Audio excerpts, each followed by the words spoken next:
again. It's Priscilla Batzell in Spring Hill, Florida at Expressionist Art Studio Gallery in the backyard with a 10 by 20 inch canvas and an OXO omelet turning spatula. And I have used some mica powders that are on my Amazon link below, show more underneath the video, to mix up some containers while I wait for my squeeze bottles to arrive, because I will use these from squeeze bottles. So let me put this aside for just a minute. And I'm going to use this little silicone cupcake container. And I am going to, yes I am, I'm just going to go ahead and risk it all. I may be sorry I put the lid back on that again. But I've got these colors and I want to know how they react together. On what I did the last time was use my Artist Loft white with my Walmart semi-gloss interior paint, and I believe that the white cloud effect that everybody's enjoying is something that comes naturally just by using white paint. But in any case, that's plenty of paint right there, I would think. And we got a ton of cells last time, so I'm going to move that aside. My temptation is to do half black and half white, but I think, okay, maybe I'll do 2/3 white and 1/3 black, but let me put my glasses on for that, because I can never ever see the difference when it's bright out here under my awning. I'm not going to worry about my edges yet, and I'm going to try and really mean it this time. Just going to make sure I have a nice free and clear space to put a bunch of white paint down and cover all of the canvas right there, and then knock it off. And use my studio rag, which is made from a pair of sweatpants or a sweatshirt or something, and then I keep it wet. Not super wet, but just wet enough. Any drips going down over the side are fair game. I'm going to switch that around so I can do the same thing with the black. I like keeping my paint in these bigger bottles when it's a background color. It just facilitates time. And the fewer times I have to unscrew these big top bottles, which are now on my Amazon link also, by the way, the better, because they seem to accumulate quite a bit of dried on paint in the threads. Now this is just meant to be a facilitatory layer of paint and not a really thick one, because I want to see what happens, because the last time I tried this they came and mowed the lawn while I was in the first 5 minutes, and I had to quick like a bunny finish up, and it came out beautiful just because I had to finish quickly and do anything, and anything included just using the edge catcher, which is maybe what will happen again. In any case, usually trying to cover a canvas with black paint in one layer is not going to cover it, but being that the edges will be the part that will be the most vulnerable to that effect after I put something else on there, means that tomorrow, if I had to, I could always touch them up. And I said I wasn't going to do that, and look what I did. Go figure. It's silly hot out here right now, and it probably will be for the rest of the summer, so get used to me saying that. Alright, so what do I have? I've got a bunch of paint dripping down on my edge that I don't want there, so I'm going to run my spatula along it and up underneath the edge. That's one of the reasons I don't try too hard to cover that edge, but it's covered pretty well now, and it's probably as thick or thicker a layer than I intended, but I don't think it's important. That spatula is going in the bucket so that the water bucket, so that the paint doesn't. Oh boy, I really want to squeeze something in there, and the only thing I've got to squeeze in there, you know what, I do have something. I put some of the mica powder, one of them, in a little tiny squeeze bottle. So there we go. That is probably way more paint than I need.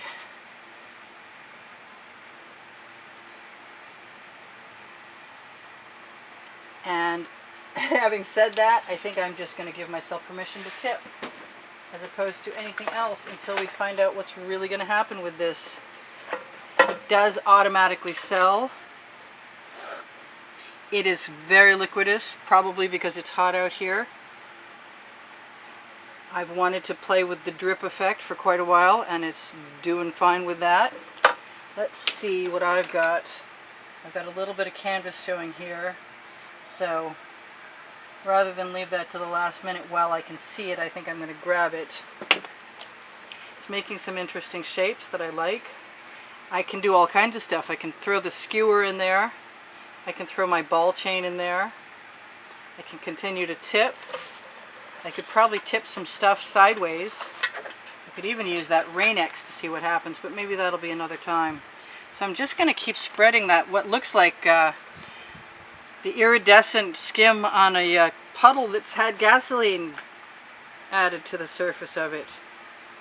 And it's not a lot different than the last time I did this, except for we're not getting huge white cells, but I really did not use very much mica out of my cup. It's almost all still there. So I'm going to use my Princeton Art Tool Catalyst spatula, also available on the Amazon link. There's like 6 of them. The long one's kind of weird. It's not that useful. I like that, but that's also canvas next to it, so I'm going to just use my finger and fill that in. Now, I can do all kinds of other stuff. What are the other kinds of things you want to do? I don't know yet. I want to cover that little bit of black, that little bit of naked canvas where the black is showing through on the edge.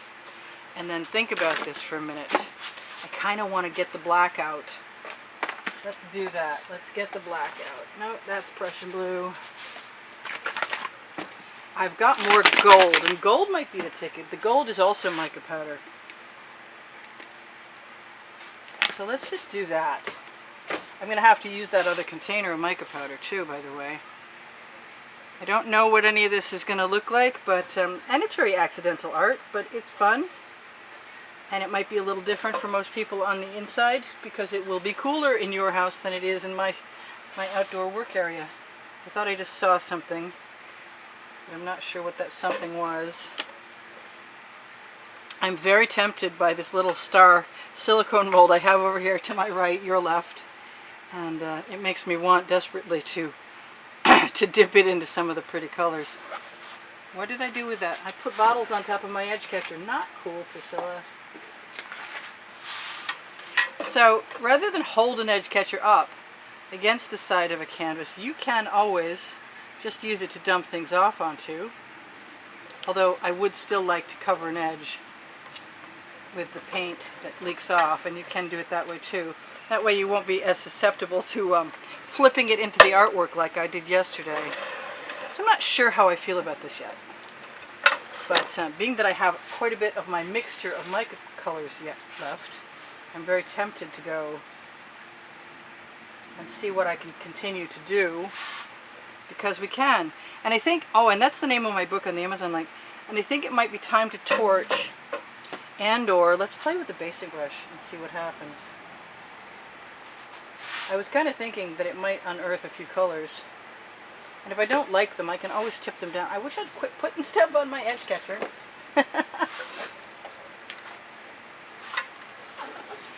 I was thinking about ordering some more mica powder today from the Amazon link in large quantities, but I realized that I bought smaller quantities to do art resin with, or whatever kind of resin with, a while back. And until I mix up some of those other colors to see how I like it, I'm not going to worry about using up or ordering anything new, shall we say. So that's all good, except for I want something that's a little more startling than that. And I've got paillettes and 8 minutes left, so I'm good. So we're just going to see what happens.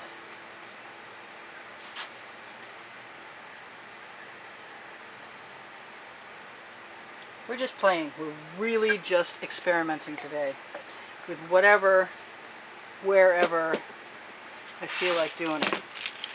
And I was talking about ball chain, and I want to see what happens.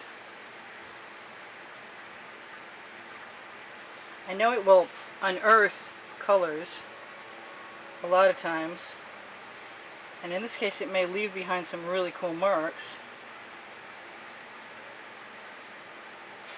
Let's go right up in there,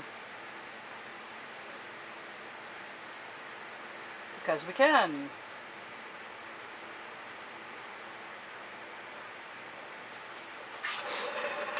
And that's kind of neat. I don't mind it. It really is just playtime for me right now. I kind of like the idea of keeping the edge catcher underneath the edge of whatever I'm working on. Just because that means that even though I only see the whitish color there, I know other colors are in there. And that reminds me, I've got a piece of medical tubing around here somewhere. Where are you, medical tubing? There it is. And we can blow into this too and see what happens.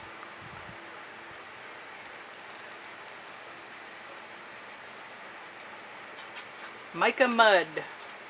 Purple mica mud. Pretty mica mud. Alright, so I'm not having a bad time. But I have an inclination to try something. I keep trying some things. Oh, I just stuck my hand in a big puddle of paint on the other side of that edge catcher I didn't realize was there.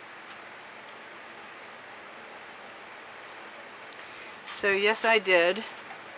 I put some gold mica mix on the edge of that canvas. I'm going to rinse off my hand maybe, and then squeezed it in back into the painting. And I'm tempted to do that again. What color did I use? Yes, I did. I did the blue. I like that blue. I wonder what color these will dry. You know, I haven't actually looked at yesterday's painting yet with the mica. I haven't even photographed the dry version yet. How nasty is that? Probably nasty enough for me to think twice about it. But I am going to let everything run toward the edge again. And rock it a little bit. And send it back the other way. I kind of want some other colors. And I have a limited palette, but that's okay. Because I have good colors in the palette that I do have. Somewhere around here are yesterday's paillettes. I wonder how they survived.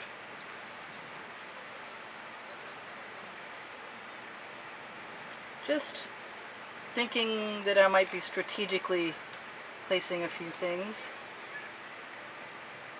And not knowing if that's really true or not, but still willing to give it a shot. I'm just going to keep those in my little ceramic container, just slightly out of sight. I've still got plenty of other colors in my cupcake container. I want to take some black right in there. I've got some black on my spatula. Now I've got some of that other color. Cream chip mica on toast. It does make cells. I see that now. Makes me want to do it again. How would I do that? I want to take a little black, put some in the silicone cupcake container, dip it in the chain,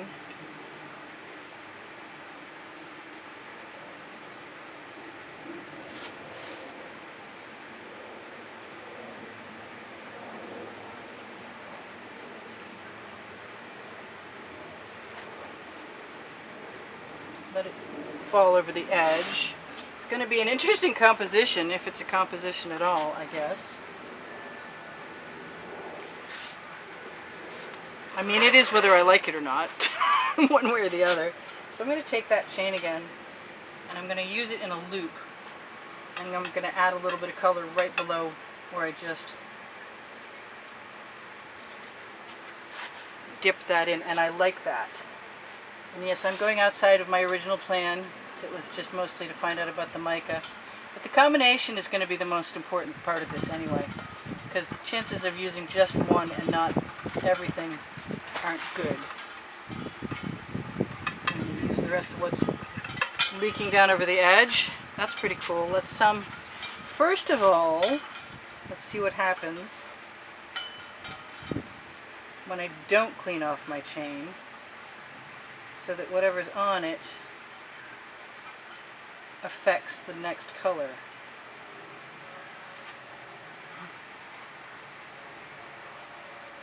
And I'm going to lift it up slowly. There we go. This is kind of cool. I haven't used a torch yet. I want that paint off of there. I don't want all of it off of there because I like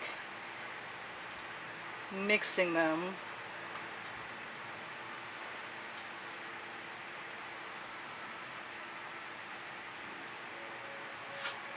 I don't know if you can see that or not. That's kind of cool, actually. So I hope you can.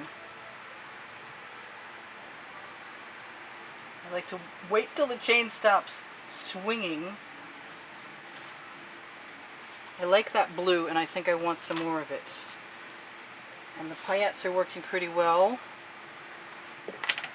I'm going to have superfluous little bits of paint here and there. I think I want a little something there. And a little something there. And I'm going to continue on with my schmutzed up chain.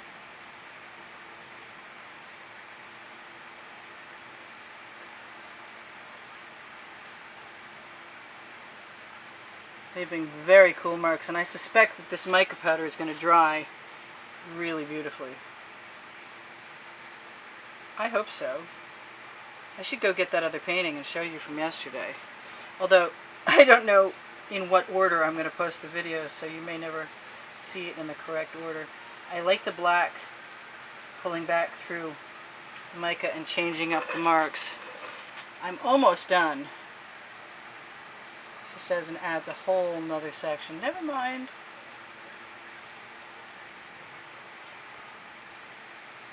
Let that go right over the edge.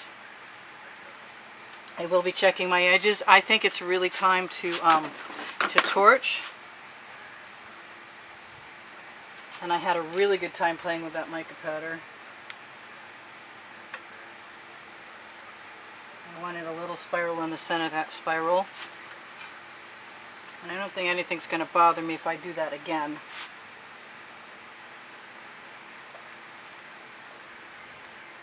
I know there are a bunch of you who don't like my spirals, but I do, and there's a whole bunch of you who do. Okay, so that's 2 minutes left for me to tell you whatever I'm going to tell you, and that would start with the normal thing, which is underneath, show more, underneath the video, you're going to find an Amazon link with a list of really cool stuff on it, including my book called Because I Can. I'm going to dip that right in there and steal a little paint.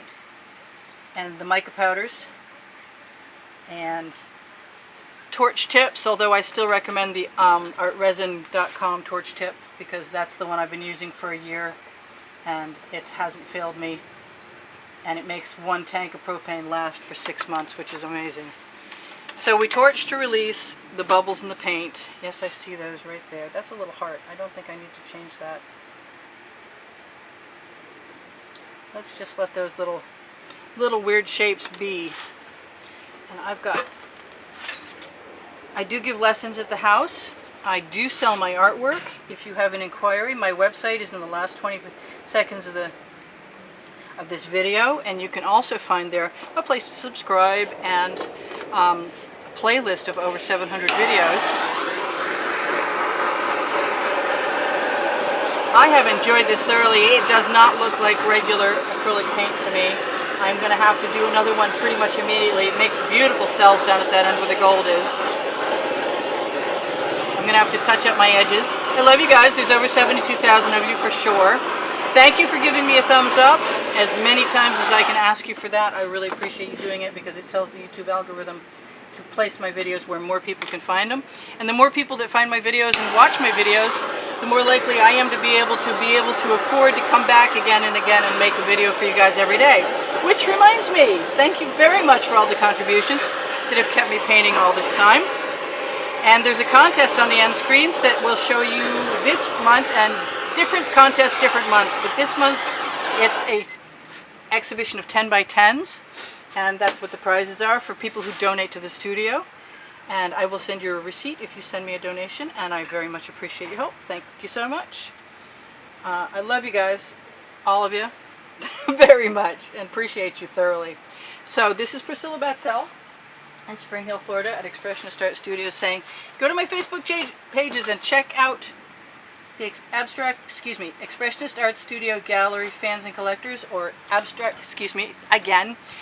Expressionist Art Studio Gallery Appreciation. I have a man in my side yard holding his arms up like he's about to take off the ground like an eagle, and he's distracting the heck out of me. So you guys are probably gone by now. I love you all. I'll see you soon. Bye for now. Priscilla out.